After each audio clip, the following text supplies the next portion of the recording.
man. For me, on the employment side, I basically figured out a way to do the same work that I was doing back in the U.S., but to do that remotely from the Caribbean, Latin America area. Perfect. So to do that required a lot of research on my side, but being able to work remotely allowed me to have more time, but also to make a similar income that what I was making in the U.S. Yes. But have that income down here and spend less money.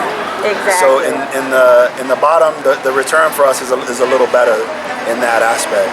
And one thing I'll say about Nicaragua is that even with some of the hardships Tanisha spoke about, that's made way for a lot of opportunity. Yeah. Meaning that if you have a good business mind, and you're willing to maybe start from a ground level, Nicaragua can be the place for that, because they're getting an emerging economy. There's a well-educated, a well-educated person is starting to graduate at this point. Yeah. So as that happens, more people are educated. College education, high school education, trade. They have some sort of a trade.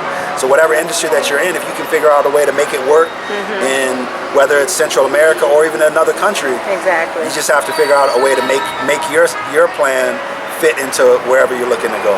And I think that's what a lot of us have been able to figure out as part of the Black expats. Absolutely, and I love that too, because our main goal with Young Black Expats is not just to, we're Young Black Expats right now living in Costa Rica, but we want to shed light on just moving abroad, wherever that may be, and so you guys hit on some of the main questions that people have. They're interested in living out of the country, but they're like, well, how can I fund myself? And so like you said, Damon, it does take some work on your part, but you figured out a way to do it. And then also, with you, Tanisha, being a teacher, you took what your skills were originally and just took it to another country. So that is absolutely wonderful. Now, one question. If you could leave one nugget for anyone watching this video, what would that be? Each one of you, one nugget. Just do it. Like, don't question it. Just, get out there. Do the research. I mean, don't be reckless, but do it. Like, I feel like everyone should have that experience of kind of going outside of their comfort zone and living abroad once in their life. Absolutely. And I think what they'll find is I can pick up and go anywhere after I've done it at least once. Exactly. Perfect. For me, what I'll say is know thyself.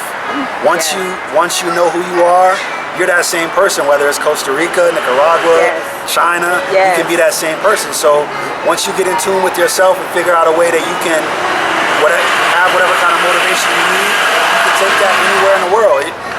You can go anywhere with that. Absolutely. So I think that's what I have. That's good. Oh man, thank you so much for sharing your knowledge with our viewers. Thank you so much, Tanisha and Damon, and we will chat with you guys very soon. Pura Vida and Happy New Year. Happy New Year. Likewise.